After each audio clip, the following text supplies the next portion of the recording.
Hello বন্ধুরা, তোমরা সবাই কেমন আছো? জানি তোমরা সবাই ভালো আছো। আমি কিন্তু আজকে তোমাদের জন্য একটা দারুণ রেসিপি নিয়ে চলে এসেছি। আর আমি জানি তোমরা এই রেসিপিটা হয়তো অনেকেই জানো, অনেকেই জানো না। তো কি রেসিপি চলো দেখাই। এটা হচ্ছে একটা মানে হাফ লাউ। তো হাফ লাউ খাওয়া হয়ে গেছে আর হাফ আছে, তো আমি ভাবলাম এই রেসিপিটা তোমাদের করে দেখাই। আর দেখতে পাচ্ছ সবাই দেখো নখ দিয়ে দিয়ে ফুটিয়ে পুরো লাউটার 12টা বাজিয়ে দিয়েছে।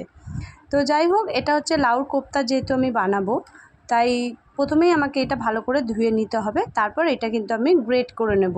মানে যেহেতু এটা একটা কোপ্তা হবে, অনেকে কোপ্তা মানে যে কোনো কোপ্তা সেদ্ধ করে তারপর আমরা মেখে করি। তো এটা কিন্তু সেরকম কিছুই নয়, এটা জাস্ট একটু কুড়ে নিতে হবে, তাহলে দেখবে একটা সুন্দর মানে মসৃণ একটা ডো তৈরি হয়ে যাবে। তো এটা কিন্তু খেতে সত্যি বলছি খুব ভালো লাগে। আমার ছেলে বলো, আমার হাজব্যান্ড বলো বা আমার বাড়ির সবাই কিন্তু এই রেসিপিটা খুবই ভালো খেয়ে হচ্ছে, বলে হচ্ছে। তো ভাবলাম তোমাদের সাথে এই রেসিপিটাও শেয়ার করি। তো দেখতেই পাচ্ছ এখানে আমি কিন্তু পুরো গ্রেট করে নিয়েছি লাউটা। দেখো কি সুন্দর দেখতে লাগছে, মনে হচ্ছে কিন্তু বাঁধাকপি। আর বাঁধাকপি দিয়েও কিন্তু এরকম করা যেতেই পারে। আর আমরা বাঁধাকপি যেটা করি সেটা কিন্তু আমরা শুধু খেয়ে নিই, মানে পকোড়া করে খেয়ে নিই। এটাও পকোড়ার মতো করেও খাওয়া যাবে। তো এখানে আমি দুখানা আলু নিয়েছি বড় সাইজের, নিয়ে এটা আমি একটা সিটি দেব। মানে যেহেতু আমি এটা গ্রেভি করব, মানে কোপ্তা কারি বানাবো, সেই কারণে। তো তার জন্য আমার দুটো আলু প্রয়োজন। তো সেই কারণে আমি দেখো একটা সিটি দিয়ে নিলাম আলুটায়। আর আলুটা যদি তোমরা সেদ্ধ করে তরকারিটা করো না, তরকারিটা কিন্তু খুব গ্রেভি গ্রেভি হয়। আর যদি ভেজে করো সেটাও খুবই ভালো মানে খেতে লাগে। তো এখন আমি এই মানে লাউটা যেটা আমি গ্রেট করলাম সেটা এখন আমি মেখে নেব। তো তার জন্য আমি নিয়ে নিয়েছি দেখো এখানে বেসন, তোমাদের যতটা প্রয়োজন ততটা দেবে, মানে মাখতে যতটা সুবিধা হবে সেরকম দেবে। তার সাথে আমি নিয়েছি কালো জিরে, জোয়ান, আর একটু আদা কুচি, আর একটু কাঁচা লঙ্কা কুচি। তো এগুলো আমি সব কিছু দিয়ে একসাথে মেখে নেব। আর তোমরা মানে বুঝে দিও মানে বেসনটা। তো এখানে দেখতেই পাচ্ছ আমি এগুলো সব একসাথে মিশিয়ে দিচ্ছি। আর এই রেসিপিটা তোমরা ভাত বলো বা রুটি যেটা দিয়ে খাবে সেটা দিয়েই ভালো লাগবে। আর এমনি বড়াও করে খেতে পারো, সেটাও খুবই ভালো লাগে। তো এখানে আমি এখন দিয়ে দিলাম একটা ভাজা মশলা, যে গুঁড়ো থাকে বাড়িতে, সবারই বাড়িতে থাকে, তো সেটা দিয়ে দিলাম। নুন তোমরা স্বাদ মতো দিয়ে দেবে, আর একটু দেবে হলুদ। তো আমি হলুদটা ভুলে গিয়েছিলাম, মাখার পরে আমার মনে পড়লো আমি হলুদ দিইনি। তো তোমরাও দিয়ে দেবে একটু হলুদ। আর মিষ্টিটা আমি এখন দেব না লাউতে, মিষ্টিটা আমি দেব যখন গ্রেভিটা তৈরি করব তখন দেব, এখন চিনি দেওয়ার দরকার নেই। তো এটা আমি পুরো মেখে তারপরে একটুখানি রেখে দেব। তো আর তারপরে আমি হচ্ছে কড়াটা বসিয়ে তোমাদের আবার দেখাচ্ছি।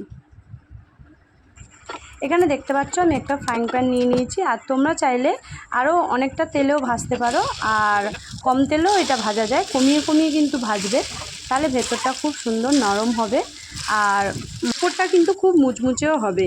তো চলুন আমি কিন্তু মানে সব কটা ভেজে তারপরে তোমাদেরকে দেখাচ্ছি। আর দেখো মানে ওপরটা কী সুন্দর দেখতে লাগছে, মনে হচ্ছে কি এটা বাঁধাকপির বড়া হচ্ছে। আর আমার ছেলেকে তো ভাজার পরে দিয়েছি, ও বলছে মা আর একটা দাও। আমি বলছি না, আজকে আর দেবো না বেশি, কারণ আমি এখন এটা যেহেতু রেসিপি করছি সেই কারণে আমি হচ্ছে একটা কোপ্তা করব, তখন তুই খাস। বললো ঠিক আছে। তো দুটো খেয়ে নিল ভাজতে ভাজতে। তো এখানে দেখো আমি কড়াইতে কিন্তু ফোড়ন দিয়ে দিলাম, শুকনো লঙ্কা, জিরে, তেজপাতা আর গোটা গরম মশলা, ওইগুলো আমি দিয়ে দিয়েছি। আর এখানে দেখতে পাচ্ছ আমি মিক্সিতে কিন্তু মশলাগুলো সব কটা মশলা একসাথে মিক্সিতে দিয়ে দিয়েছিলাম, মানে জিরে, আদা, টমেটো, কাঁচা লঙ্কা সব দিয়ে কিন্তু পেস্টটা তৈরি করেছি। আর দেখতেই পাচ্ছ একটা তেল ছেড়ে যাচ্ছে মশলা থেকে, তখন আমি কিন্তু আলুটা দেব। আর আলুটা তোমরা দেখে নেবে সেদ্ধটা কীরকম হয়েছে। আমি যেহেতু একটা সিটি দিয়েছিলাম, আমার মানে আলুটা টিপে দেখলাম যে একদম ঠিক আছে, তো তোমরা বুঝে দিও। আর যেহেতু আমি আলুতে একটু হলুদ দিয়ে সেদ্ধ করেছিলাম, সেই জন্য দেখো আলুর কালারটাও কিন্তু খুব সুন্দর হয়ে রয়েছে।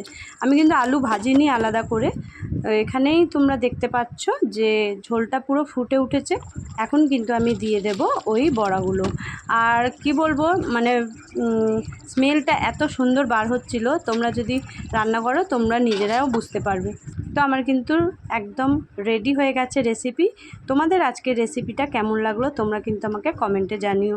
আর এটা সত্যি কথা বলতে আমি তো গন্ধরাজ লেবু নিয়ে নিয়েছিলাম সঙ্গে, তোমরা লেবু ছাড়াও খেতে পারো। আর সঙ্গে আমি নিয়ে নিয়েছি পেঁয়াজ। আমার পেঁয়াজ খেতে এত ভালো লাগে, এত ভালো লাগে, আমি তো প্রতিদিন পেঁয়াজ খাই ভাতের পাতে। তো তোমরা কিন্তু অবশ্যই এই রেসিপিটা ট্রাই করো, আর কেমন লাগলো আমাকে কমেন্টে জানিও। আর আমি যদি কিছু ভুল বলে থাকি বা কিছু মিস করে যাই, তোমরা কিন্তু আমাকে কমেন্টে জিজ্ঞেস করতে পারো, আমি তোমাদের পুরো বলে দেবো। তো চলো আজকের মতো এই পর্যন্তই, টাটা সবাই।